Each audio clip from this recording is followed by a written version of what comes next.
The sun hung low over the turquoise waters of Zanzibar, casting a warm golden glow across the white sands, where colorful tents fluttered in the ocean breeze. The air was alive with the sound of drums, ululations, and the scent of freshly grilled fish, coconut rice, and spiced pilau drifting from long tables laden with food. It was the wedding of Nia and Jabari, two young lovers whose story had become the talk of the town. Nia, radiant in a flowing kitten's gown of red and gold, moved through the crowd greeting relatives, while Jabari, tall and broad-shouldered in a crisp white kanzu and embroidered kufi cap, laughed with his friends by the water's edge. Guests danced barefoot in the sand, their brightly patterned kangas and dashikis swirling in the light of the setting sun. Children chased each other near the palm trees. Women adjusted their jewel head wraps, and old men sipped from coconut shells. Yet, in the shadows beyond the bonfires, two strangers stood watching the celebration, faces half hidden beneath shawls, their eyes following Nia's every move. No one noticed them, not yet. As the evening deepened, the bonfires blazed higher, casting flickering shadows across the sand. Laughter and music rolled together with the crash of waves. But the two strangers remained still beneath the palm trees. One, a tall man with a scar running from his temple to his jaw, leaned slightly forward, murmuring something to his companion. A woman with piercing eyes and an anklet that jingled softly when she shifted her weight. Nia was caught up in the celebration. To notice their presence, her aunts pulling her into a traditional Tarab dance circle, the rhythm of the drums pulling her body in swaying arcs. Jabari joined in, clapping to the beat, his deep laugh carrying above the music. But across the firelight, the woman in the shawl pulled out a small notebook, scribbled something quickly, and then gave a subtle nod toward the beach path leading away from the estate. They slipped away, melting into the darkness. Minutes later, a lone dhow, its sail black against the moonlit ocean, could be seen drifting silently offshore. The strangers boarded, and as the boat pushed into deeper waters, the scarred man glanced back at the wedding, a slow, calculating smile playing across his face. The celebration rolled on, but Nia felt an odd chill sweep over her despite the heat from the bonfires. For a brief moment, she thought she'd seen someone watching her from the darkness. Eyes that didn't belong to any guest she knew. She shook it off, laughing as her cousin Aisha dragged her toward the food table piled high with platters of fried plantains, samaki wa kapaka, and mandazi dusted with sugar. Jabari raised a carved coconut shell in a toast, his voice carrying over the crowd as he spoke about love, family, and the journey ahead. Cheers erupted, but far beyond the laughter. Near the cliffside path that led to the fisherman's cove, faint footprints trailed across the damp sand. A young boy, one of the kitchen helpers, spotted them while fetching water from a barrel. He followed the prints toward the water's edge and froze there, tangled among the seaweed. Was a scrap of red fabric that looked eerily like a piece from Nia's wedding gown. Before he could call out, a soft whistle sounded from the shadows, and the boy turned to see a flash of the scarred man's grin. The boy's heart pounded as the scarred man stepped closer, the ocean breeze carrying the faint scent of salt and something metallic. "Run along, kid," the man said in a low voice, his Swahili smooth but edged with threat. The boy dropped the fabric scrap and darted back toward the wedding, his bare feet kicking up sand. But when he reached the glow of the bonfires, his voice was swallowed by music and laughter. Meanwhile, Nia was being pulled into another dance, unaware that just beyond the circle of firelight, danger was tightening its grip on the horizon. The black-sailed dhow had vanished, but a smaller canoe now bobbed quietly in the cove, its paddler cloaked in shadow. Aisha noticed it first, frowning at the sight, but before she could alert anyone, a sudden gust swept through the tents, extinguishing several torches and plunging part of the beach into darkness. In that moment of confusion, the woman with the anklet emerged from the shadows, her shawl slipping just enough to reveal a beaded necklace carved in the shape of a serpent. Her eyes locked on Nia, and in them was a cold, unblinking intent. Morning broke with the sound of gulls crying above the turquoise sea, but the warmth of the new day did nothing to chase away the unease lingering from the night before. Nia awoke in the bridal suite, sunlight spilling through the carved wooden shutters, her hair still perfumed with the scent of jasmine from the garlands. Jabari was gone, but she assumed he'd gone to meet the fishermen for the early catch, a tradition among grooms in her family. Yet, when she stepped outside, she found her Aunt Amina speaking in hushed tones with Aisha, their faces pale. "He never came back," Amina whispered, eyes darting toward the shoreline, where the tide had dragged in a tangle of fishing nets, and an unfamiliar oar. The boy from the night before lingered nearby, clutching the red fabric scrap. Nia's pulse quickened. She remembered the strangers, the canoe in the cove, and the gust that had blown out the torches. As she stared at the horizon, a flicker of movement caught her eye. A black sail dhow far out at sea, drifting toward the deeper waters, and though she could not see their faces, She felt certain the people on board were watching her. The salty air clung to Nia's skin as she followed the boy down a narrow path, leading away from the beach. The morning market had begun to stir. Vendors setting out baskets of mangoes, cassava, and fresh octopus, their voices rising and cheerful, bargaining. But beneath the bright colors and bustling energy, Nia felt a tension, as if everyone sensed something was wrong. The boy led her to a weathered old shack perched at the edge of the mangroves, its walls patched with palm fronds inside. The scent of drying seaweed mixed with the sharp tang of kerosene. On a wooden table lay an old nautical map, marked with routes leading far beyond Zanzibar to ports in Mombasa, Lamu, and even the Somali coast. The boy pointed to a smudge on the map near a small island. They took him there, he whispered. Before Nia could respond, a shadow fell across the doorway. The woman with the serpent necklace stood there, her anklet jingling softly as she stepped inside. Her smile was thin, her eyes colder than the morning tide. You shouldn't be here, bride, she said in Swahili, her voice smooth as silk but sharp as a blade. Nia's breath caught in her throat as the woman stepped further into the shack, each anklet chime echoing against the wooden walls. The boy edged closer to Nia, his small hand gripping her wrist tightly.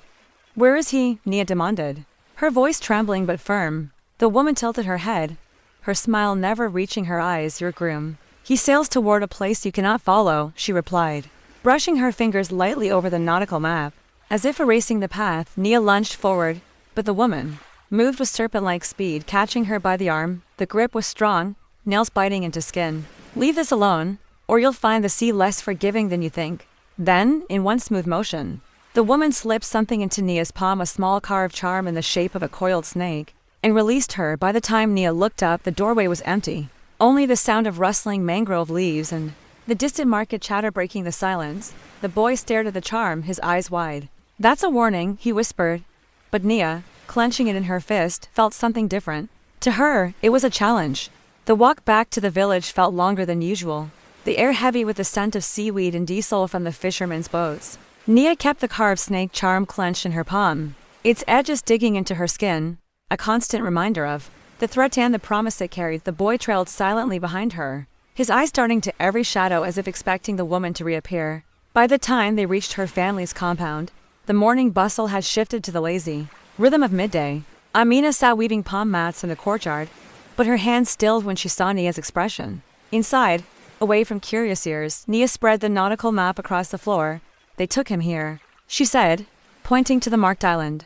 Aisha's face tightened. That's Ngome Island. No one goes there. The old fort is cursed. But Nia's mind was already racing, mapping tides, moon phases, and the fishermen's routes. Curses don't scare me, she said. Losing Jabari does. A plan began to form, one that would require a boat, a guide who knew the currents, and the courage to face whatever waited on Ngome Island. The tide was turning when Nia stepped onto the weathered dock, the boards creaking under her bare feet. She had traded her delicate bridal wrap for a plain kanga tied at her waist, a scarf covering her hair to hide her identity. The fishermen eyed her curiously, but most were too busy unloading baskets of silver pomfret to ask questions. Only one man met her gaze, a tall, lean figure with skin darkened by years at sea, a thick rope of scars curling down his left arm. You're looking for Ngome, he said without preamble, his voice like gravel. His name was Mosi, a former smuggler who now ferried goods between islands for those willing to pay. Nia hesitated before nodding, slipping the snake charm into his palm. He studied it, his expression unreadable, then spat into the water. That's trouble you're holding, bride. But I've sailed into worse. The boy from the village, now clutching a small satchel of supplies, stepped onto the boat behind her. The dhow's black hull loomed over them, and as a first gust filled its patched sail, Nia felt the shore and safety slip away. The dhow cut through the turquoise waters, its patched sail billowing against the wind as the coastline of Zanzibar shrank into a hazy line behind them. At first, the sea was calm, the air filled with the rhythmic creak of the mast and the slap of waves against the hull. Mosi stood at the stern, his scarred hand steady on the tiller, eyes scanning the horizon with the wariness of a man who trusted nothing in open water. The boy sat cross-legged near the bow, gnawing on a strip of dried fish while Nia traced the route on the weathered map in her lap. But then the wind shifted sharply, carrying with it the scent of rain and something else, smoke. Mosi's gaze snapped eastward, where a dark smudge marred the horizon. That's no storm, he muttered. A second later, a flash of sunlight caught on something metallic, oars moving in unison. A long, narrow skiff was heading straight toward them, its prow carved in the shape of a crocodile's head. Nia felt her stomach tighten. Whoever was on that boat wasn't coming to trade.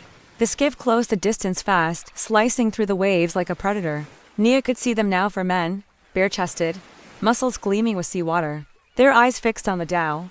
The man at the front gripped a long harpoon, its iron tip catching the sun in a deadly flash. Mosey's voice was calm but urgent. Hold tight. With a sudden jerk, he spun the tiller, sending the dhow veering sharply to port. The boy yelped, clutching the side as seawater sprayed over the bow. The skiff matched their move effortlessly, its oars dipping and pulling in perfect unison. Nia's heart pounded.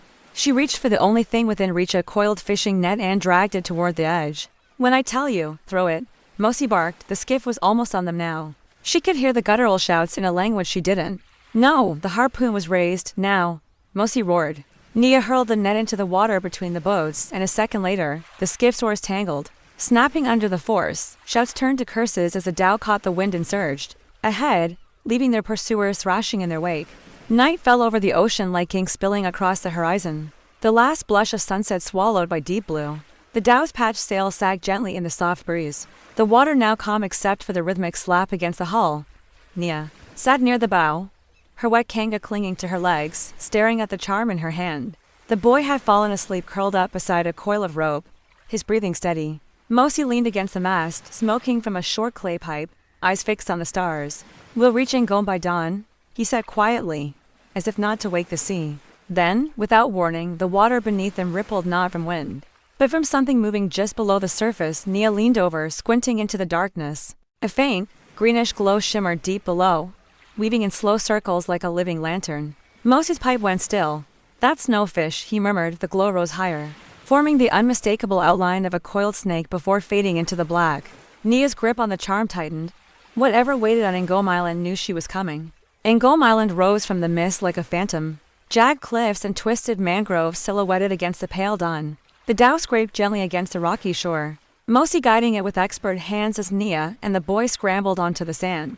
The island smelled of salt, wet stone, and something ancient, almost metallic. They moved cautiously, the map clenched in Nia's hand, each step sinking slightly into the damp black sand.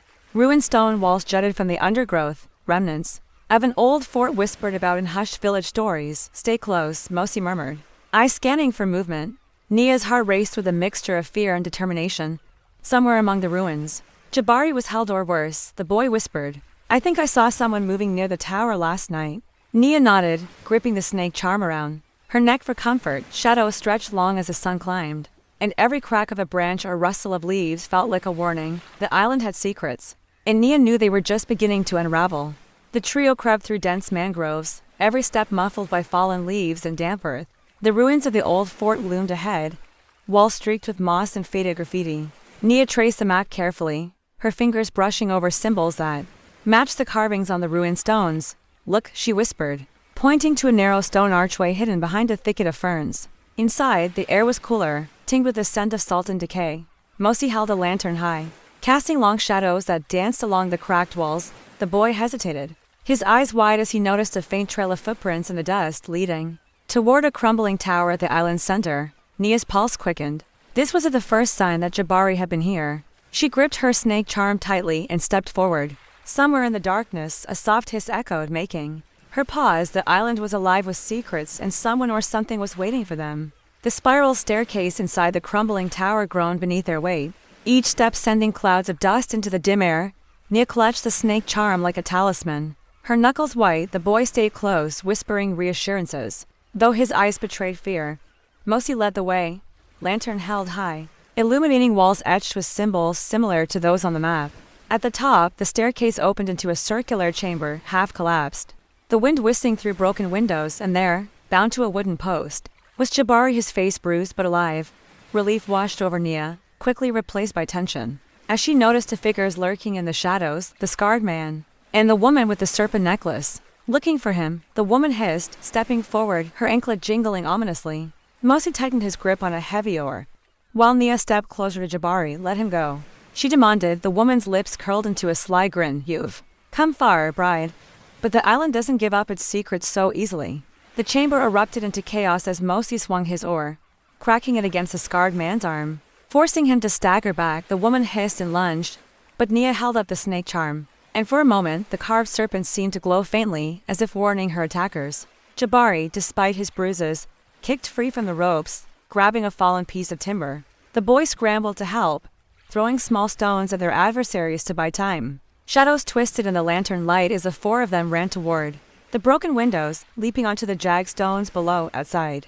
The island breeze whipped their hair and clothing as they sprinted toward the shore. The black hull dhow bobbed gently near the rocks. Mosie's strong hands hauled them aboard, one by one. Just as the woman with the serpent necklace reached the water's edge, a massive wave surged, knocking her back into the surf. Nia clutched Jabari's hand, heart racing, as the boat cut through the early morning waves towards safety. Behind them, Ingom Island faded into mist, the secrets of its shadows left behind.